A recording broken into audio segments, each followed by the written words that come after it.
আর এই মুহূর্তে নজর রাখতেই হচ্ছে ছোট জমিতেও বাড়ির অনুমতি, 1 কাঠা আধ কাঠা জমিতেও বাড়ির অনুমোদন। আরো ডিটেইলে বিষয়ে জানতে চাইবো, বিশ্বজিৎ রয়েছে আমার সঙ্গে। বিশ্বজিৎ, কি আপডেট পাওয়া যাচ্ছে সিদ্ধান্ত পুরসভার, কি সিদ্ধান্ত নেওয়া হয়েছে? দেখো, আজকে মেয়র পরিষদের বৈঠক ছিল, সেখানেই মেয়র জানালেন যে এই মেয়র পরিষদ বৈঠকে আজও বেশ কিছু ছোট জমিতে বাড়ির যে বৈধ প্ল্যান, সেই প্ল্যান স্যাংশন করা হয়েছে, অর্থাৎ অনুমোদন করা হয়েছে। অনেকেই ছোট জমি থাকলে সেখানে অবৈধভাবে বাড়ি নির্মাণ করেন, প্ল্যান ছাড়া, কলকাতা পুরসভার কোনো প্ল্যান ছাড়াই সেখানে বাড়ি নির্মাণ করেন এবং সেখানে কলকাতা পুরসভা ব্যবস্থা নিতে বাধ্য হয়। মেয়র আজ সংবাদ মাধ্যমে কলকাতার বাসিন্দাদের কাছে অনুরোধ করলেন, শুধুমাত্র কলোনি এলাকা বা বস্তি এলাকা নয়, যে কোনো জায়গাতে, কলকাতা পুরসভার মধ্যে যে কোনো জায়গাতেই ছোট, অর্থাৎ আধ কাঠা বা 1 কাঠার কম জমি রয়েছে, সেখানেও বৈধভাবে প্ল্যান জমা দিন এবং সেই প্ল্যান কলকাতা পুরসভা যদি কাগজপত্র ঠিক থাকে তাহলে 15 দিনের মধ্যে সেই প্ল্যান পাওয়া যাবে।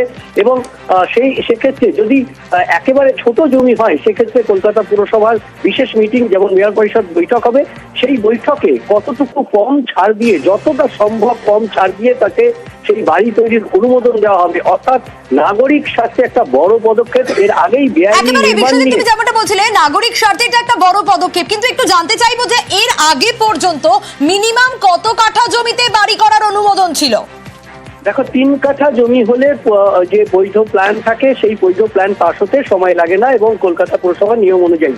তার থেকে ছোট জমি হলে সেক্ষেত্রে বেশ কিছু নিয়মের গেরো থাকে এবং এই ধরনের বারবার নিয়মের ফাঁদে আটকে গিয়ে বিভিন্ন প্ল্যান করে থাকে কলকাতা পুরসভা। এরকমই অভিযোগ ছিল, কারণ একেবারে ছোট জমিতে যে ছাড় দিতে হয়, সেই ছাড়ের যে অংশ, সেই ছাড়ের অংশ দিলে সেই বাড়িটা ঠিক মতন দেওয়া যাবে না।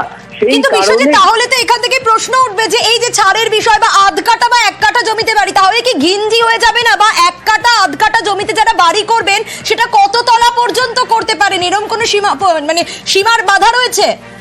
সেক্ষেত্রেই কলকাতা পুরসভার এই ধরনের মেয়র পরিষদ বৈঠকে সিদ্ধান্ত নেওয়া হয় যে কতটুকু জমির উপর এই আবেদন এসছে।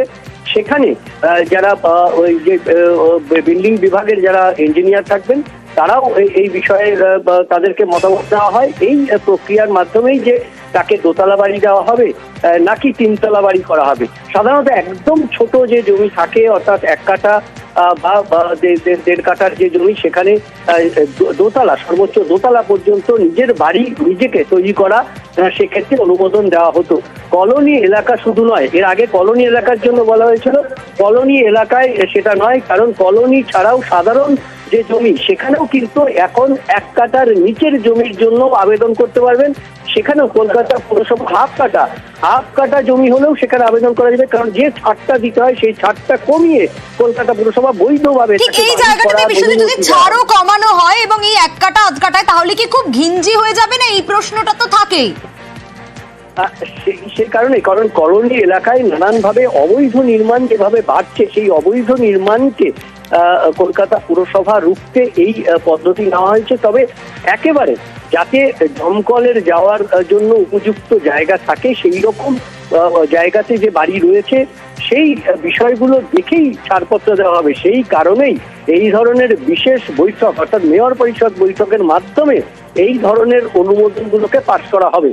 বাকি যে সমস্ত যে জমি রয়েছে, নির্ধারিত যে 3 কাঠা বা 2.5 কাঠার জমি, সেই ক্ষেত্রে নির্ধারিত ছাড়, সেই ছাড় দিয়ে বাড়ি 15 দিনের মধ্যেই ছাড় পাওয়া যাবে। কিন্তু এই ধরনের ক্ষেত্রে একটা বিশেষ মেয়র পরিষদ বৈঠক, যেমন আজকের মেয়র পরিষদ বৈঠকে হাফ কাঠা জমি, সেখানেও, কারণ সেখানে চারপাশে কি রয়েছে সেগুলো দেখে সেই আলোচনার প্রেক্ষিতেই তাকে সেই ছাড়টা দেওয়া হচ্ছে, যাতে ভবিষ্যতে কোনো অসুবিধা না হয় এবং কত তালা তিনি তুলতে পারবেন সেই অনুমোদনও তাকে সেইভাবেই দেওয়া হবে। অর্থাৎ আজকেও যেমন হাফ কাঠা জমিতেও বাড়ির অনুমোদন দেওয়া হয়েছে। তা কলকাতার নাগরিকরা যাতে অবৈধভাবে নির্মাণ না করেন, কলকাতা পুরসভাকে জানান, কলকাতা পুরসভা আপনাকে পথ দেখিয়ে দেবে যে কিভাবে কতটা বাড়ি করা যাবে, কতটা ছাড় দিয়ে, ছাড় কতটা কমিয়ে।